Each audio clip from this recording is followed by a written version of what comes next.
السلام علیکم ورحمۃ اللہ وبرکاتہ سامعین، امید کرتے ہیں کہ آپ تمام خیر و عافیت میں ہوں گے۔ ہمارے اسٹوڈیو پر جو نئے آئے ہیں تو وہ اسٹوڈیو کو ضرور سبسکرائب کر دیں، بیل آئیکن ساتھ دبائیں تاکہ ہر آنے والی ویڈیو سے آپ مستفید ہوں۔ شکریہ۔ بسم اللہ الرحمن الرحیم۔ آج کا ہمارا سبق یونٹ نمبر 7 سے ہے، جس کا عنوان ہے کرپشن۔ کرپشن کے لفظی معنی ہوتے ہیں بد عادتی یا تباہ کاری۔ کرپشن ایک اخلاقی، قانونی یا اخلاقی انحراف ہے جس میں کسی شخص یا ادارے کی طرف سے غیر قانونی طور پر مالی یا دوسری مفادات حاصل کرنے کی کوشش کی جاتی ہے۔ یہ عموماً سرکاری اداروں، سیاستدانوں اور دیگر عوام کی خدمات فراہم کرنے والے افراد یا اداروں کی طرف سے کی جاتی ہے۔ کرپشن کے مختلف شکلیں ہو سکتی ہیں، جیسے کہ رشوت دینا یا دینا، نجی مفادات حاصل کرنا یعنی کہ ذاتی مفادات، جعلی عملیات کرنا یا عوامی دولت کو غیر قانونی طریقے سے استعمال کرنا۔ اس کے اثرات بہت برے ہوتے ہیں اور اس سے معاشی، سماجی اور سیاسی نقصانات پیدا ہوتے ہیں۔ کرپشن معاشرتی اور سیاسی ترقی کی رکاوٹ بھی بن سکتی ہے اور عدم اعتماد کا ماحول پیدا کرتی ہے۔ الغرض یہ بہت بڑی ٹرم ہے اور اس کے بہت سارے اسقاط ہیں اور بہت سارے معنی نکلتے ہیں، لیکن ہمارے اس سبق میں یونٹ نمبر 7 میں اس کو محدود کر کے دکھایا گیا ہے، کیونکہ یہ کلاس 6 تک محدود ہے، اس لیے اس کو نہایت ہی محدود انداز میں بیان کیا گیا ہے۔ اب اپنے سبق کی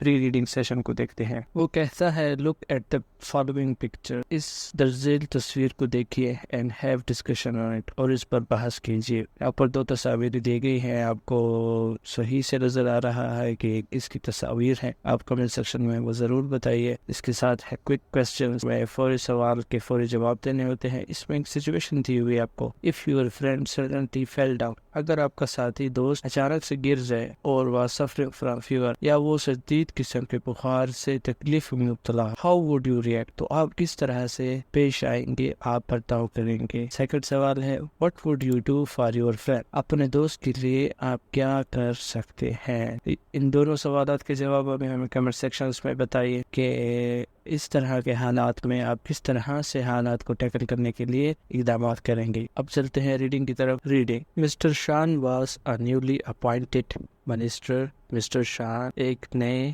معمور کیے گئے منسٹر تھے۔ ہی واز ویری روڈ، وہ نہایت ہی گستاخ تھے، اینڈ آفینسو، اور دل شکن۔ دل شکن سے مراد جو کہ دل کو زار کرنے والا ہو، یعنی کہ لوگوں کو ناراض کرنے والا ہو، ان کے دل کو دکھانے والا ہو، وہ دل شکن بولتے ہیں۔ وہ نہایت ہی گستاخ اور دل شکن تھا۔ ہز امپلائیز، اس کے ملازم، ور ناٹ ہیپی، خوش نہیں تھے، ود ہم، اس کے ساتھ، اس کے ملازمین بھی اس کے ساتھ خوش نہیں تھے۔ دا ورسٹ تھنگ، سب سے بری بات، اباؤٹ مسٹر شان، مسٹر شان کے متعلق، واز دیٹ، وہ یہ تھی کہ he was a corrupt minister, وہ ایک بدعنوان، بد اخلاق منسٹر تھے، یعنی کہ ان میں ہر قسم کی برائی پائی جاتی تھی۔ He never did anything without bribery، اس نے کبھی بھی کوئی بھی کام بغیر رشوت کے نہیں کیا تھا۔ Bribery means رشوت۔ رشوت سے مراد جب ناجائز طریقے سے آپ سے کوئی پیسے ڈیمانڈ کرے اور آپ اس کی وہ ڈیمانڈ پوری کر دے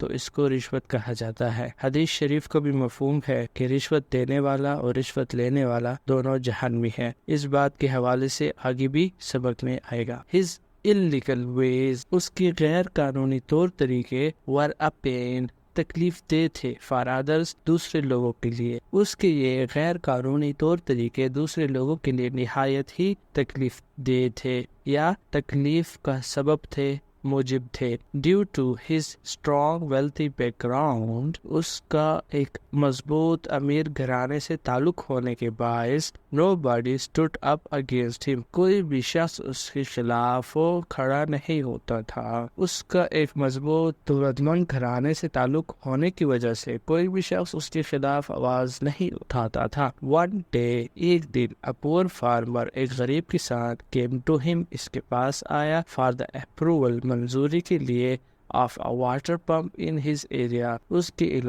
کے علاقے میں پانی کا پمپ یا پانی کا موٹر۔ ایک دن ایک غریب کسان اپنے علاقے میں پانی کی پمپ منظور کروانے کے واسطے اس کے پاس آیا۔ مسٹر شان ڈیمانڈیڈ، مسٹر شان نے مطالبہ کیا، a handsome amount، ایک بہت بڑی رقم، to sign the proposal، تجویز کو دستخط کرنے کے لیے۔ مسٹر شان نے تجویز پر دستخط کرنے کے لیے اس سے بہت بڑی رشوت مانگی۔ The farmer begged for mercy. کسان نے رحم کے لیے درخواست کی، اپیل کی، التجا کی۔ As he was not rich enough. چونکہ وہ زیادہ امیر نہیں تھا to fulfill his illegal demand. اس کا یہ غیر قانونی مطالبہ پورا کرنے کے لیے کسان نے اس سے رحم کی بھیک مانگی، رحم کی اپیل کی، کیونکہ وہ زیادہ امیر نہیں تھا، اس کے باعث وہ اس کا یہ غیر قانونی مطالبہ پورا نہیں کر سکتا تھا۔ مسٹر شان rudely tore up his application. Mister شان نے نہایت ہی گستاخی کے ساتھ اس کی درخواست کو پھاڑ ڈالا and ordered his guards اور اپنے محافظین کو حکم دیا to throw the man out کہ اس شخص کو باہر پھینکا۔ مسٹر شان نے نہایت ہی گستاخی کے ساتھ اس کی درخواست کو پھاڑ ڈالا اور اپنے محافظین کو حکم دیا کہ اس شخص کو آفس سے باہر پھینکائے۔ His friend noticed this attitude. اس کے دوست نے یہ تمام رویہ observe کیا، مشاہدہ کیا، نوٹ کیا and came to advise him اور نصیحت کرنے کے لیے اس کے پاس آیا۔ اس کے دوست نے یہ سارا معاملہ معاجرہ دیکھا اور نصیحت کرنے کے لیے اس کے پاس آیا۔ He begged him to leave his bad habits. اس نے اسے درخواست کی، اس سے التجا کی کہ وہ اپنی تمام بری عادات کو چھوڑ دے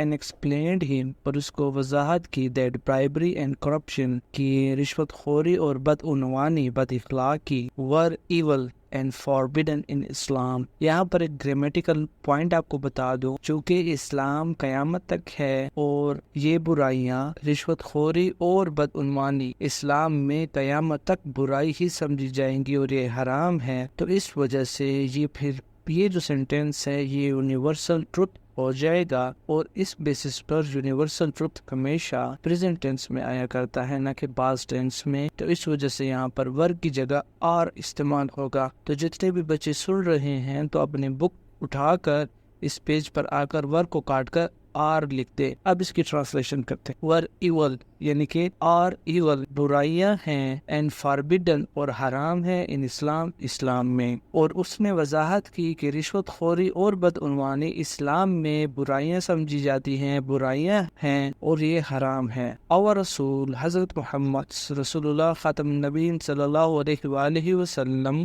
had always to avoid corruption. ہمارے پیارے نبی رسول اللہ صلی اللہ علیہ وسلم نے ہمیشہ بدعنوانی سے پرہیز کیا کرتے تھے۔ As it is a big sin. اب یہاں پر واز لگا ہوا ہے تو یہ وہی رول یہاں بھی اپلائی ہوگا، واز کی جگہ از کر دے، کیونکہ یہ ایک بہت بڑا گناہ ہے۔ ہمارے رسول صلی اللہ علیہ وسلم ہمیشہ بدعنوانی سے پرہیز کیا کرتے تھے کیونکہ یہ ایک بہت بڑا گناہ ہے۔ رسول اللہ صلی اللہ علیہ وسلم had told his people. رسول اللہ صلی اللہ علیہ وسلم نے اپنے لوگوں کو بتایا تھا may the curse of Allah سبحانہ وتعالی be upon the briber، کہ اللہ سبحانہ وتعالی کی لعنت رشوت دینے والے کے اوپر ہو، and the bribe recipient اور رشوت وصول کرنے والے پر بھی۔ رسول اللہ صلی اللہ علیہ وسلم نے اپنے لوگوں کو بتایا تھا کہ اللہ سبحانہ وتعالی کی لعنت رشوت دینے والے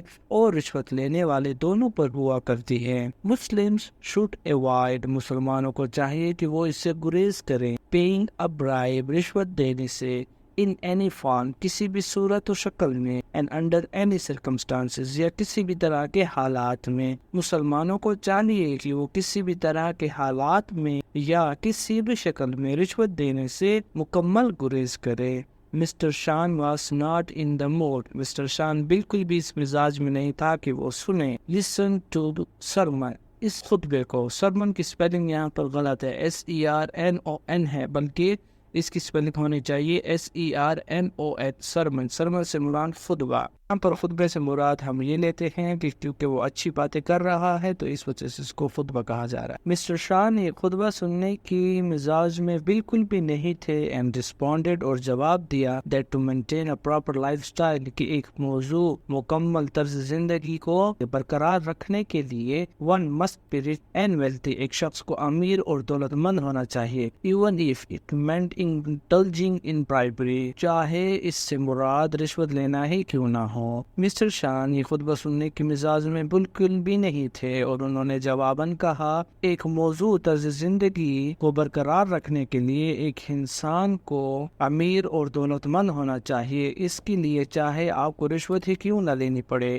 Days passed by، دن گزرتے گئے and there was no change in Mr. Shan's professional، پیشہ ورانہ and personal اور نجی لائف سٹائل طرز زندگی میں۔ دن گزرتے گئے اور مسٹر شان کی پیشہ ورانہ اور نجی طرز زندگی میں کسی بھی طرح کا سدھار نہیں آیا، کسی بھی طرح کی تبدیلی نہیں آئی۔ His greed knew no bounds، اس کی لالچ کی کوئی بھی حدیں نہ تھی and he refused to mend his ways، اور اس نے اپنے طور طریقوں کو بدلنے سے انکار کر دیا تھا۔ One day، ایک دن when he was sitting in his office، جب وہ اپنے دفتر میں بیٹھا ہوا تھا an unusual phone call alarmed him، ایک غیر معمولی فون کی گھنٹی نے اس کو خبردار کر دیا۔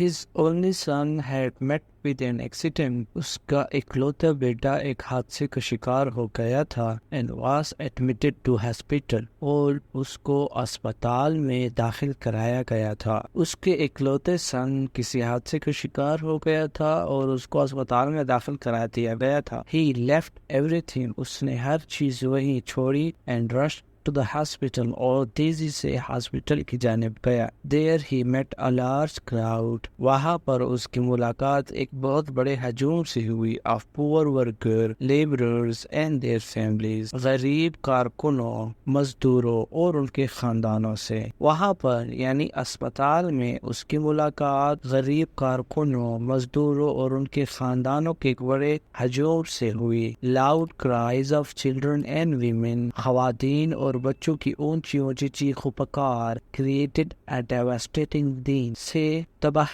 کن شور و غل پیدا ہوا in the hospital، ہسپتال میں۔ خواتین اور بچی کی اونچی اونچی چیخ و پکار سے اسپتال میں تباہ کن نہ برداشت کیے جانے والا شور و غل پیدا ہوا۔ The central bridge of the city، شہر کا مرکزی پل had fallen down، نیچے گر چکا تھا۔ It was the same bridge، یہ وہی پل تھا he had ordered، جس کا اس نے حکم دیا تھا to construct، تعمیر کرانے کے لیے using poor material، خراب مواد استعمال کر کے۔ یہ وہی پل تھا جس کا اس نے کمزور خراب مٹیریل مواد استعمال کر کے بنانے کا حکم دیا تھا۔ His son was also a victim، اس کا بیٹا بھی اس کا شکار بن چکا تھا of the bridge collapse، پل کے گرنے کا۔ اس کا اکلوتا بیٹا بھی پل گرنے کے حادثے کا شکار ہو چکا تھا۔ He had been driving، وہ گاڑی چلا رہا تھا to attend a friend's party،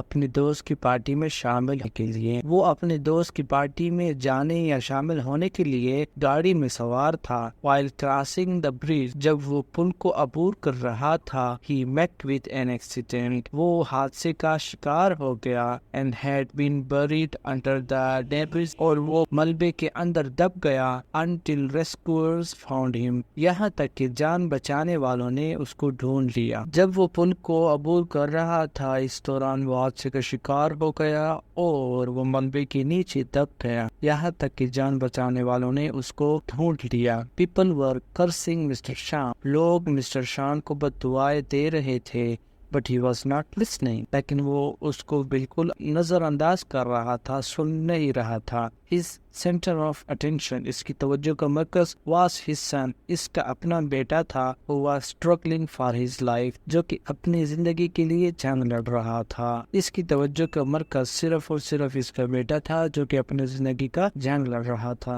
Doctors were not hopeful، doctors یعنی طبیب بھی پر امید نہیں تھے because of his serious injuries، اس کی نہایت ہی شدید زخموں کی وجہ سے۔ اس کی شدید زخموں کی وجہ سے ڈاکٹرز یعنی کہ طبیب بھی پر امید نہ تھے۔ مسٹر شان sought forgiveness from اللہ سبحانہ وتعالی، مسٹر شان نے اللہ سبحانہ وتعالی سے فوراً معافی طلب کی and regretted his acts، اور اپنے کاموں پر نہایت ہی مایوس تھا، شرمندہ تھا۔ While reading دیکھیں which kind of life did Mr. Shan wish for، کس طرح کی زندگی گزارنے کے لیے مسٹر شان کی خواہش تھی۔ اب تک آپ جتنا بھی پڑھ چکے ہیں اس میں آپ کو سوال کا جواب مل چکا ہے. تو آپ ویڈیو کو یہیں پر پاس کر کے کمنٹ سیکشن میں ہمیں اس کے بارے میں بتائیں. سڈنلی اچانک سے ہی ڈاکٹر، اس کی نظر ڈاکٹر پر پڑی. Coming out of the operation theatre, جو کہ آپریشن تھیٹر سے باہر آ رہا تھا. اچانک سے اس کی نظر اس ڈاکٹر پر پڑی جو کہ آپریشن تھیٹر سے باہر آ رہا تھا. The appearance of the doctor gave Mr. Shan a shock. Doctor کی شکل و صورت اور خد و خال نے مسٹر شان کو ایک صدمہ دے دیا. He was the same man whose fake medical certificate had been issued by his signature. یہ وہی شخص تھا جس کی جعلی میڈیکل سرٹیفکیٹ اس کی دستخطوں کے ذریعے سے ایشو ہوئی تھی، یعنی کہ جاری ہوئی تھی. And today that fake doctor had been appointed to operate on his son. اور آج وہ نقلی جعلی ڈاکٹر اس کے بیٹے کو آپریشن کرنے کے لیے معمول ہوا تھا. ڈاکٹر پر نظر پڑتے ہی مسٹر شان صدمے میں چلے گئے، کیونکہ یہ وہی شخص تھا جس کی جعلی میڈیکل سرٹیفکیٹ اس نے اپنے دستخطوں سے جاری کی تھی، اور آج وہی جعلی ڈاکٹر اس کے بیٹے کو آپریٹ کرنے کے لیے معمور ہوا تھا. Mister Shaan was not expecting this. Mister Shaan کو اس کی بالکل بھی توقع نہ تھی. ہز مسڈیڈس، اس کے برے کاموں نے، اینڈ رانگ ایکٹس، اور بھیانک خوفناک غلط کاموں نے، were right in front of him، آج بالکل اس کے سامنے موجود تھے. and he had nothing to say، اور یہ لاجواب ہو چکا تھا اور اس کے پاس کہنے کے لیے کچھ بھی نہیں تھا. اس کی غلطیاں اور اس کے برے کام آج اس کے سامنے موجود تھے اور یہ لاجواب ہو چکا تھا. His heart was crying، اس کا دل رو رہا تھا. and he was ashamed، اور یہ نہایت ہی شرمندہ تھا. and repentant، اور نادم تھا، یعنی کہ توبہ کرنا چاہتا تھا. اس کا دل خون کے آنسو رو رہا تھا اور وہ نہایت ہی شرمندہ اور نادم تھا. the doctor came closer، طبیب اس کے قریب آیا. and gave him the sad news، اور اس کو ایک افسوسناک خبر دی. of his son's death، اس کے بیٹے کی موت کی. ڈاکٹر اس کے قریب آیا اور اس کو اس کے بیٹے کی موت کی نہایت ہی افسوسناک خبر دی. his only son was no more، اس کا اکلوتا بیٹا اب اس دنیا میں نہیں تھا. and it was all because of his own wrong decisions، اور یہ سب کا سب صرف اور صرف اس کی غلط فیصلوں کی وجہ سے. dishonesty، اور بددیانتی، greed، لالچ، مس یوز آف پاور، طاقت کا غلط استعمال، اینڈ کرپشن، اور بدعنوانی کی وجہ سے تھا. اس کا اکلوتا بیٹا اب اس دنیا میں نہیں رہا تھا، وہ اپنی زندگی سے ہاتھ دھو چکا تھا، اور یہ صرف اور صرف اس کے غلط فیصلوں، بددیانتی، لالچ، طاقت کا غلط استعمال اور بدعنوانی کی وجہ سے ہی تھا. He had none to blame but himself، سوائے اپنی ذات کو کوسنے کے یہ کسی پر بھی الزام نہیں لگا سکتا تھا. He spent his life، اس نے اپنی زندگی گزاری in making money، پیسہ کمانے میں، پیسہ بنانے میں، for his family، اپنے خاندان کے لیے، and for the better future of his son، اور اپنے بیٹے کے بہترین مستقبل کے لیے. but اللہ سبحانہ وتعالی، لیکن اللہ سبحانہ وتعالی Almighty، جو سب سے طاقتور ہے، had other plan، کی اور منصوبات تھے. اس نے اپنی ساری زندگی اپنے خاندان کے لیے دولت بنانے کے لیے صرف کر دی اور اپنے بیٹے کو بہتر مستقبل دینے کے لیے. لیکن اللہ سبحانہ وتعالی جو کہ نہایت ہی طاقتور ہے، Almighty ہے، ان سے شان میں بڑا کوئی نہیں ہے، کہ اور منصوبے تھے. مسٹر شان lost the most precious thing of his life، mister شان نے اپنے زندگی کی سب سے قیمتی چیز گوا دی. Corruption leads the nation to downfall، بدعنوانی ایک قوم کی تنزل کا ذریعہ بنتی ہے. it can destroy society، یہ معاشرے کو تباہ کر سکتی ہے. we must be honest، ہمیں ایماندار رہنا چاہیے. in our deeds، اپنی کاموں میں، اپنے اعمال میں. and always show loyalty and responsibility، اور ہمیشہ وفاداری اور ذمہ داری کا مظاہرہ کرنا چاہیے. اس سبق میں بظاہر تو بہت سی ایسی باتیں ہیں کہ ہمیں اس سے معلوم ہوتا ہے کہ بدعنوانی کرنے سے، کرپشن کرنے سے، لوگوں کا حق مارنے سے، زیادہ سے زیادہ پیسہ جمع کرنے سے آپ ایک حسین زندگی گزار سکتے ہیں مال و دولت کی وجہ سے آپ زندگی خوشحال گزار سکتے ہیں، لیکن اگر وہ مال و دولت حلال ذرائع کے بجائے حرام ذرائع سے کمائی گئی ہو تو پھر اس کا انجام بھی اس سبق میں آپ کو بتا دیا گیا ہے کہ جو اللہ سبحانہ و تعالیٰ کے بتائے ہوئے راستوں کے خلاف اپنی زندگی گزارتا ہے تو اس کا کیا انجام ہوتا ہے۔ اس لیے پیارے بچوں، آپ سب کو ہماری یہی نصیحت ہے کہ اپنی زندگی میں جو بھی کام کریں خالصتاً اللہ سبحانہ و تعالیٰ کی رضا کے لیے کریں اور ہمیشہ معاملات کو درست رکھیں، اپنے مذہب اسلام کو بہترین انداز میں اسٹڈی کریں، اس کا مطالعہ کریں، تاکہ آپ کو اللہ سبحانہ و تعالیٰ اور ہمارے پیارے نبی خاتم النبیین رسول اللہ صلی اللہ علیہ وآلہ وسلم کی زندگی مبارک سے واقف ہوں اور آپ اسی مطابق اپنی زندگی بسر کرنے کی بھرپور کوشش کریں۔ والسلام۔